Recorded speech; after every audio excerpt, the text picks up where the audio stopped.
आज का ये एपिसोड शुरू करने से पहले एक छोटी सी बात। क्या आप भी अपना पॉडकास्ट बनाने की सोच रहे हैं?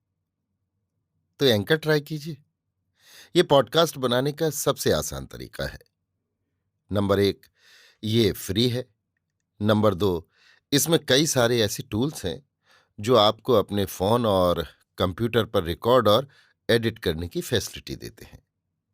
नंबर 3, आप अपने पॉडकास्ट को डिस्ट्रीब्यूट भी कर सकते हैं, जिससे इसे स्पॉटिफाई और दूसरे प्लेटफॉर्म पर सुना जा सके।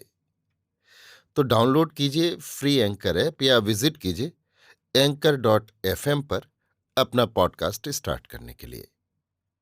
ये तो थी एक छोटी सी जानकारी, और अब शुरू करते हैं एपिसोड का सिलसिला। तो आज के एपिसोड में लीजिए सुनिए आचार्य चतुर्सेन शास्त्री के लिखे उपन्यास सोमनाथ के 21वें भाग कठिन अभियान को मेरी यानी समीर गोस्वामी की आवाज में। ईद का दरबार करके अमीर ने दूसरे दिन भोर में ही प्रस्थान किया। प्रस्थान के समय उसने सेना के समक्ष एक छोटा सा सारगर्भित भाषण दिया। ये अभियान अमीर के लिए अब तक के सब अभियानों से अधिक कठिन था। भारत की भूमि पर पैर रखने से प्रथम उसे 175 गांवों की विकट मरुभूमि पार करनी थी। इस मरुभूमि में रेत और काली चिकनी मिट्टी को छोड़ दूसरी वस्तु न थी। न घास फूस, न जल, न वृक्ष, न छाया। प्रतिदिन वादे समूम के झोंके आते और दिन की रात हो जाती। पर अमीर को इस मरुस्थली का अनुभव था। यद्यपि उसको पार करना एक महासमर विजय करने के समान था, परंतु अमीर ने अपने पूर्व अनुभव के आधार पर सब आवश्यक साधनों की व्यवस्था कर ली थी। उसने मार्ग में स्थान स्थान पर सहायता केंद्र स्थापित कर लिए थे। इस तरह एक साहसिक और व्यवस्थित योद्धा की भांति वो अभियान पर आगे बढ़ा था। महमूद अपनी संपूर्ण सेना का सेनापति था, पर पहाड़ी लुटेरों की टुकड़ियों पर उसने पहाड़ी सरदारों को ही अधिकार दे रखा था। गजनी की राजसत्ता अहमद ममेदी को सौंप और पाटवी पुत्र को साथ ले दल बल सहित वो खूब सतर्कता और सावधानी से अग्रसर हुआ था। कूच का वो दृश्य भी अद्भुत था। उस दिन सब नगर बाजार बंद थे। लोग बड़ी भाव भरी आंखों से इस विजेता का ये अभियान देख रहे थे। आतुर माताएं आंखों में आंसू और आंचल में आशीर्वाद भरे पुत्रों को अज्ञात देश की ओर जाते देखने खड़ी थीं।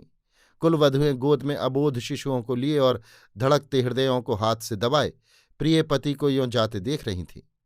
मस्जिदों में मुल्ला उच्च स्वर से दुआ पढ़ रहे थे। कटक का विस्तार बहुत था। 55,000 मर मिटने वाले तुर्क सवार नंगी तलवारें चमचमाते पिघले हुए लोहे की नदी की भांति बढ़े चले जा रहे थे। 10,000 मर मिटने वाले ममलुक योद्धा कीमती अरबी घोड़ों पर सवार एक जीवित दुर्ग बनकर चल रहे थे। इसके बाद बुखारे के 20,000 ऊंटों पर 40,000 सधे हुए तीरंदाज थे। डेरा तंबू वाले मार्गदर्शक, मार्ग संशोधक, तेली, तंबोली, बावर्ची, साइस, मल्लाह, दुकानदार, वेश्याएं, लौंडे, दरवेश, मुल्ला, साईं आदि की गिनती न थी। मंजिल पर मंजिल मारता अमीर का ये कटक डेरा इस्माइल खां के उस ओर पहाड़ों की तलहटी में आ पहुंचा। ये पहाड़ियां अति विकट, दुर्गम और निर्जन थीं। उनके वो शिखर 12 मास बर्फ से ढके रहते थे। ग्रीष्मकाल में जब बर्फ पिघलता तो दर्रे को चीरता हुआ और वहां के यात्रियों को अपने में लपेटता हुआ चला जाता था। शीतकाल में वहां इतनी ठंड पड़ती थी कि मनुष्य के शरीर का रक्त ही जम जाता था। परंतु महमूद के अनुभवी मस्तिष्क के कारण उसकी सेना का बहुत कुछ इस कष्ट से बचाव हो गया था। इसके दो कारण थे। एक तो अभी वर्षा ऋतु समाप्त ही हुई थी और शीतकाल नहीं आया था। कड़ी ठंड नहीं पड़ी थी। बर्फ जमने के पहले ही उसकी सेना ने घाटी पार कर ली थी। दूसरे, उसकी सेना के सभी योद्धा उस शीत, बर्फ और कठिनाई के अभ्यस्त थे। उनके लिए वो कुछ नई वस्तु न थी। गाड़ियां और दूसरे वाहन इस तंग दर्रे को पार नहीं कर सकते थे।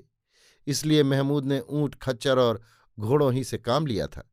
उसने निर्विघ्न इस दर्रे को पार कर लिया।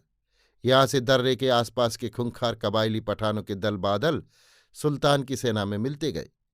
जैसे नदी में बहाव आता है, उसी भांति अमीर का कटक दिन दिन वृद्धि पाता हुआ अटक के कूल पर आ टिका। अभी आप सुन रहे थे आचार्य चतुर्सेन शास्त्री के लिखे उपन्यास सोमनाथ के 21वें भाग कठिन अभियान को मेरी यानी समीर गोस्वामी की आवाज में।